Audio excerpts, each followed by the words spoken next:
Bonjour à toutes et tous. Je voulais m'adresser à vous depuis l'usine Colmy Open à Saint-Barthélemy d'Anjou et vous dire de la fierté d'être là, dans cette usine aux côtés des dirigeants et de ses salariés. Nous avons un combat contre le virus à mener, des soignants qui sont au front chaque jour et je pense à eux et nous sommes à leur côté. Et évidemment des soignants qui sont à protéger, à équiper et un défi que nous connaissons depuis le début, sur lequel le Premier ministre, le ministre de la Santé, plusieurs membres du gouvernement sont revenus ces derniers jours, qui est celui des équipements, des matières premières, de notre capacité donc à les aider. Ce sont d'abord les masques chirurgicaux ou dits FFP2, donc ces masques de protection pour les soignants. Nous le savons. Les difficultés que nous avons rencontrées sont liées à la très forte augmentation de la consommation que nous avons de ces masques. Nous sommes passés de 4 millions par semaine à 40 millions par semaine pour les soignants, à peu près. Et cela a mis une forte tension avec un stock existant. Le Premier ministre et les ministres y sont revenus il y a quelques jours, en début de crise, qui était de 140 millions de masques disponibles. Et avec au fond une certitude qui avait présidé au choix passé, qui était que ces masques, on pouvait les importer très facilement, qu'ils étaient produits en très grande quantité à l'autre bout du monde, souvent en Chine, parfois ailleurs, et qu'il n'y avait pas lieu de stocker massivement des milliards et des milliards de masques. Le monde a changé depuis quelques semaines, a créé une tension inédite sur les marchés mondiaux et des difficultés profondes. Le gouvernement a édicté une doctrine pour ne jamais être en rupture et pouvoir toujours équiper les soignants qui sont les plus exposés au virus. Les déstockages se font chaque semaine et nous continuons d'être vigilants. Mais pour faire face à la crise, à ces 40 millions de masques dont nous avons besoin par semaine, au moins, plusieurs décisions ont été prises. D'abord, celle d'importer massivement et vite. Plus d'1 milliard de masques venant de Chine et les commandes sont en train d'arriver, avec des commandes supplémentaires qui sont d'ores et déjà passées. Et je veux ici aussi remercier les collectivités locales, les entreprises qui ont, durant cette période, donné les masques qu'elles avaient, mais ont aussi été chercher sur les marchés mondiaux des grandes quantités de masques pour les mettre à disposition de nos soignants. Mais il nous faut aussi, et à mes yeux aujourd'hui, avant toute chose, produire davantage en France, sur notre sol. Produire parce que cette crise nous enseigne que sur certains biens, certains produits, certains matériaux, le caractère stratégique impose d'avoir une souveraineté européenne. Produire plus sur le sol national pour réduire notre dépendance et donc nous équiper dans la durée. Nous avons 4 acteurs historiques en France qui produisent des masques chirurgicaux, FFP2, entre autres. Colmy Open, ici, près d'Angers, est le plus important et représente plus des 3/4 de la production française. Un effort extraordinaire a été fait ces dernières semaines, avec l'aide des services de l'État, de la Chambre de commerce et d'industrie, d'une mobilisation exceptionnelle de l'entreprise, de nombreux partenaires, qui a permis d'augmenter les effectifs de 50%, de faire tourner l'usine 7 jours sur 7, 24 heures sur 24, de commander de nouvelles machines qui sont en train d'arriver. La production en quelques semaines ici a d'ores et déjà doublé. Et nous allons aller plus loin tous ensemble. Avant la crise, nous produisions en France 3,3 millions de masques par semaine. Fin avril, nous serons à plus de 10 millions. Nous aurons plus que triplé en quelques semaines. Et nous continuerons cet effort pour continuer la multiplication de nos capacités de production et je veux que d'ici la fin de l'année, nous ayons obtenu justement cette indépendance pleine et entière. En parallèle, de nouveaux acteurs, Forestia, Chargeurs, Michelin, Intermarché, plusieurs autres se mobilisent aussi pour produire des masques dans la période et nous aurons ainsi la capacité à produire en France d'ici fin avril environ 15 millions de masques par semaine. C'est donc un travail de reconquête d'une production nationale, d'une avancée, qui n'est possible aussi que parce que nous avons gardé l'expertise. Et je veux féliciter cette entreprise qui a su maintenir cette compétence en France contre vents et marées, qui a réussi à maintenir aussi une filière et achète à 100% des produits européens, aux 3/4 des produits français, et dont les machines même sont françaises. Nous allons, en parallèle de ce travail qui est nécessaire pour équiper nos soignants dans les meilleurs délais et pour dépendre de moins en moins de nos importations, continuer à produire plus de masques. Parce que je pense aussi à toutes celles et ceux qui sont exposés aux services à domicile, à nos transporteurs, à nos pompiers, à nos forces de l'ordre, à nos caissiers et caissières, aux guichetiers, à toutes les professions qui sont aujourd'hui exposées, qui, je le sais, ont souvent une angoisse et attendent des masques. Il est aujourd'hui impossible de leur promettre ces masques FFP2 ou chirurgicaux. Ils sont réservés aux soignants. Et nous devons avant tout sécuriser notre capacité à leur donner. À mesure que nous monterons, j'espère que nous pourrons l'élargir. Mais nous avons d'autres catégories de masques différents qui sont homologués. 85 prototypes ont été validés durant les derniers jours. Et nous sommes en train de monter aussi notre capacité de production nationale pour fournir progressivement des masques à toutes ces professions. D'ici 3 à 4 semaines, nous aurons la capacité de produire 1 million de masques jour sur ces différentes catégories. Le gouvernement reviendra là aussi sur les différentes catégories d'emploi. C'est indispensable. Les masques, c'est une bataille essentielle. Le gouvernement a fait toute la transparence, est mobilisé depuis le premier jour et nous continuons d'avancer. Nous avons ensuite un autre sujet critique, les respirateurs. Vous le savez, nous en avons besoin avec des services d'urgence de réanimation qui sont de plus en plus mobilisés, avec tant de nos concitoyens qui sont en détresse respiratoire aiguë et qui ont besoin de ces respirateurs. Là aussi, nous avons évidemment passé de nombreuses commandes, nous importons. Nous avons la chance d'avoir plusieurs producteurs européens et en particulier un grand producteur français qui est Air Liquide, que je veux remercier pour sa mobilisation depuis le premier jour. Air Liquide fournit ses respirateurs de différentes catégories depuis son usine d'Antony. J'ai une pensée toute particulière pour les citoyens de cette ville, je le sais, endeuillés ces derniers jours. Une initiative a été montée durant ces derniers jours. Et autour d'Air Liquide, un consortium industriel français vient de se constituer qui réunit Air Liquide, Schneider Electric, Valeo et PSA. Ce consortium va permettre de produire, d'ici mi-mai, 10 000 respirateurs. Des respirateurs lourds comme des respirateurs plus légers. Les respirateurs lourds qui sont particulièrement attendus feront l'objet des premières livraisons dans les prochains jours, environ 250 dans les 8 prochains jours. Puis ce consortium montera en volume et en production pour pouvoir fournir 10 000 respirateurs français d'ici mi-mai. Enfin, ce sont les produits dont nous avons besoin. Le gel hydroalcoolique, qui fait partie aujourd'hui de notre quotidien, depuis que les gestes barrières se sont justement mis en place. Nous avons décuplé notre production, passant de 40 000 litres jour à 500 000 litres jour. Je veux remercier là aussi l'ensemble de nos industriels, de nos fabricants, mais aussi des pharmaciens, des établissements de santé à qui nous avons donné la possibilité de produire, qui se sont mobilisés d'une manière exceptionnelle durant cette période pour produire et apporter ces gels. Nous avons aussi besoin de médicaments et de matériel. Je ne rentrerai pas ici dans le détail, le ministre de la Santé l'a fait, de pousse-seringues, de curares, parfois aussi de principes actifs.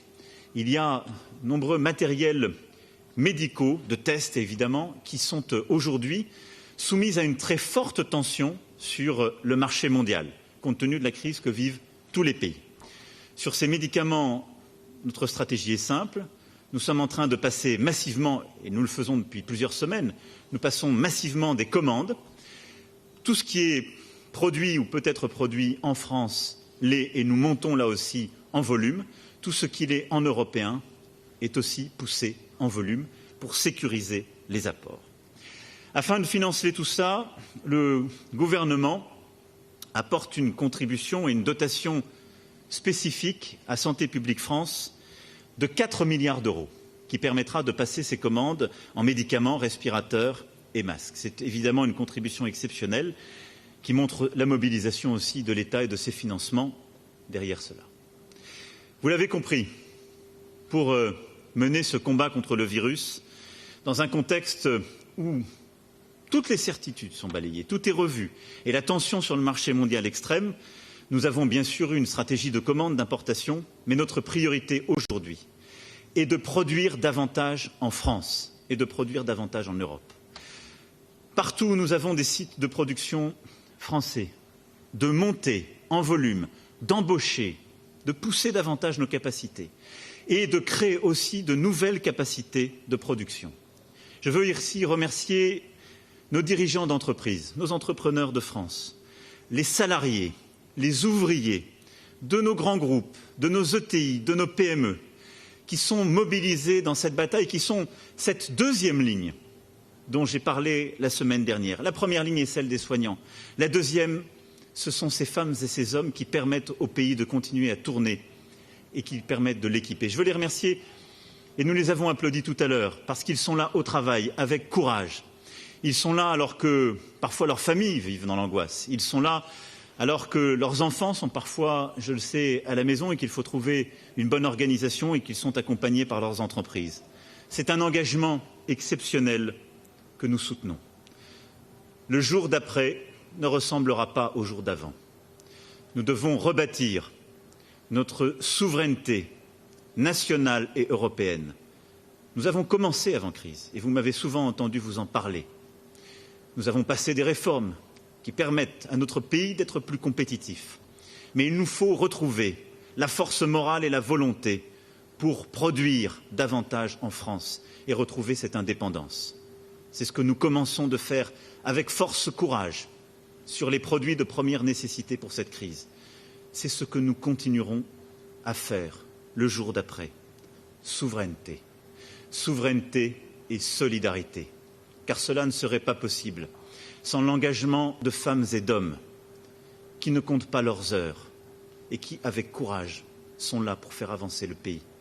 Je les en remercie très profondément. Je vous remercie. C'est cette France unie à laquelle je crois. C'est cette France unie dont nous avons aujourd'hui ici le visage, mais qui, partout en France, se déploie avec force et qui nous permettra de gagner contre cet ennemi invisible, car il n'est pas invincible. Merci à toutes et tous. Vive la République et vive la France. Merci à vous, mesdames, messieurs. Monsieur le Président, une première question peut-être sur ces hommes, ces femmes auxquels vous rendez hommage, qui sont peut-être considérés dans la deuxième ligne, qui maintiennent l'activité économique du pays. Vous avez promis une prime qui leur seront décernées. Oui.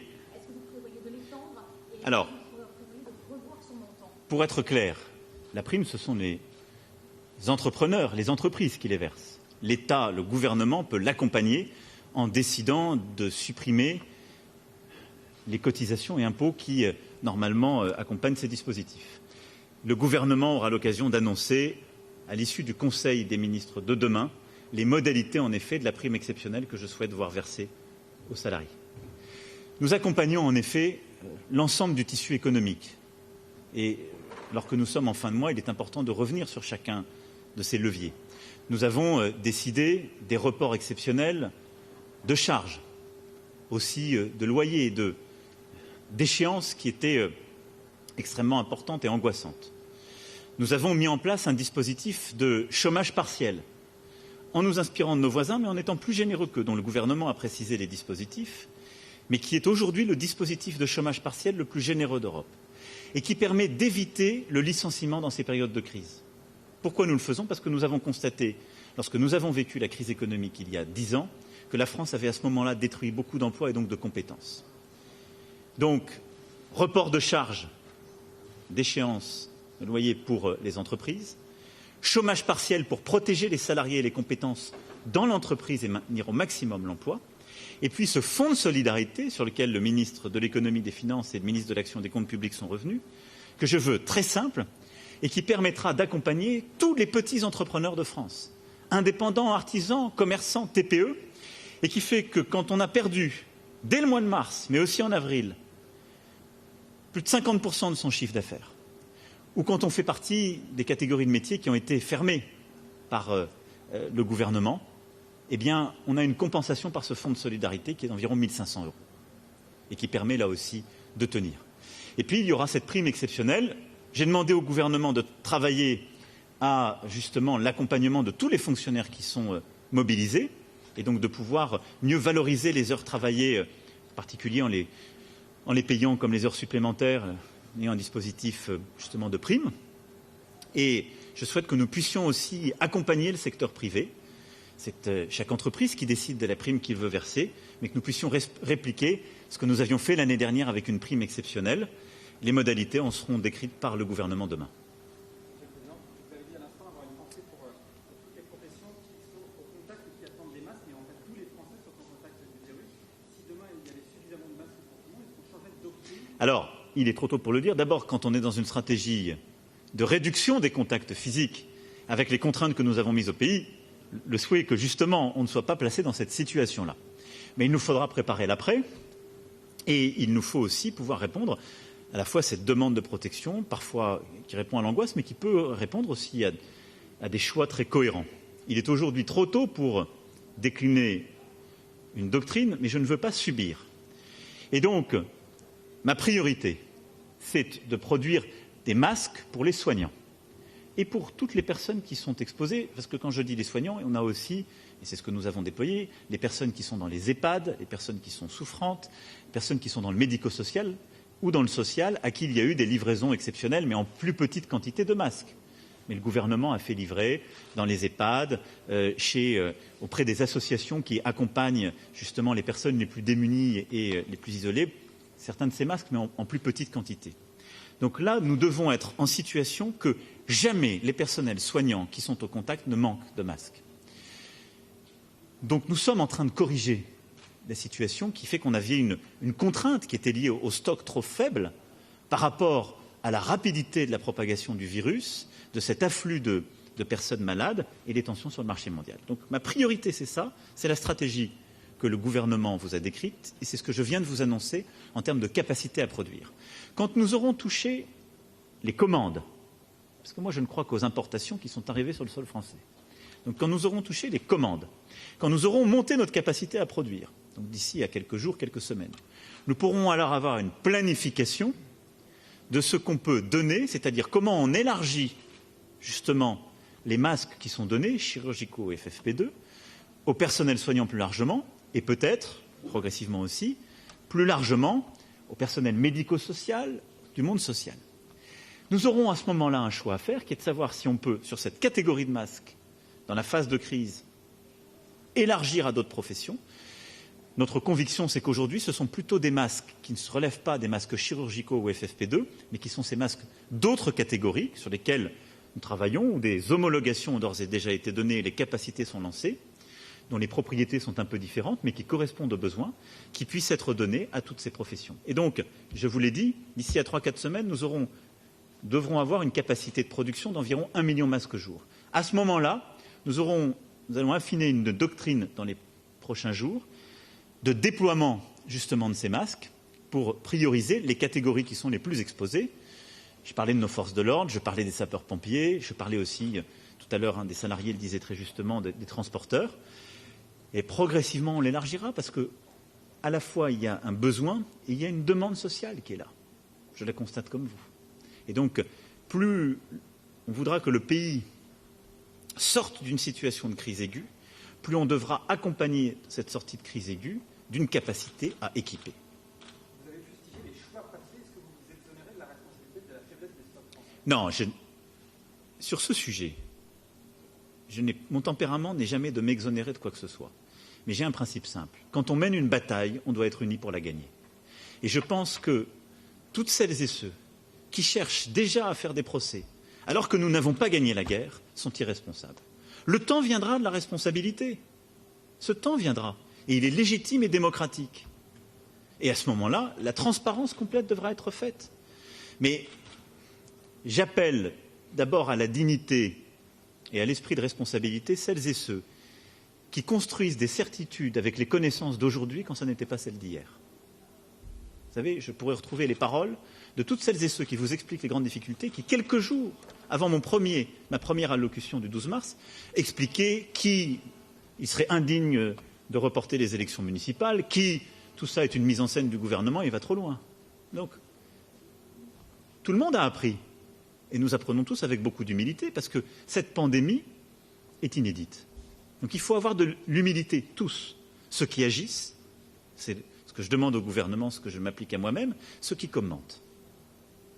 Donc l'humilité est de mise, et ne revoyons pas les semaines passées à l'aune des connaissances d'aujourd'hui. Elles ont quasiment changé chaque jour. Et vous le savez bien, vous qui informez, et on apprend chaque jour de cette crise partout dans le monde. Ensuite, c'est un principe de méthode. Quand on mène un combat, on doit tous être unis. Donc moi, je crois à l'unité et j'appelle l'ensemble des Françaises et des Français à cette unité. Elle est indispensable pour gagner cette bataille. Ensuite viendra le temps des responsabilités et on regardera tous et toutes ce qu'on pouvait mieux faire, ce qu'on aurait pu mieux faire. Et on devra le faire là aussi avec un principe de justice à l'égard de tous les choix passés, quels que soient d'ailleurs les responsables politiques, parce qu'on ne peut pas demander à des gens d'avoir pris des décisions il y a 5 ou 10 ans qui ne pouvaient pas anticiper ce qu'on vient de vivre. Donc, il faut aussi avoir, je dirais, un esprit de justice à l'égard de tous et toutes. Quand on vit quelque chose qui est inédit, on ne peut pas demander aux gens de l'avoir prévu il y a 10 ans. Donc, j'essaie d'appliquer aux autres ce que je m'applique à moi-même. Mais le temps, en tout cas, n'est pas aujourd'hui à assigner les responsabilités. Le temps, il est à s'unir, à multiplier les solidarités, à multiplier les innovations qu'on voit d'ailleurs partout dans le pays, et à se tenir les coudes pour terrasser ce virus. C'est ça ce que j'attends de nous. Ensuite, on verra. Merci à vous. Courage. Et merci à toutes et tous de nous avoir accueillis et d'être au combat. Merci. Non, merci.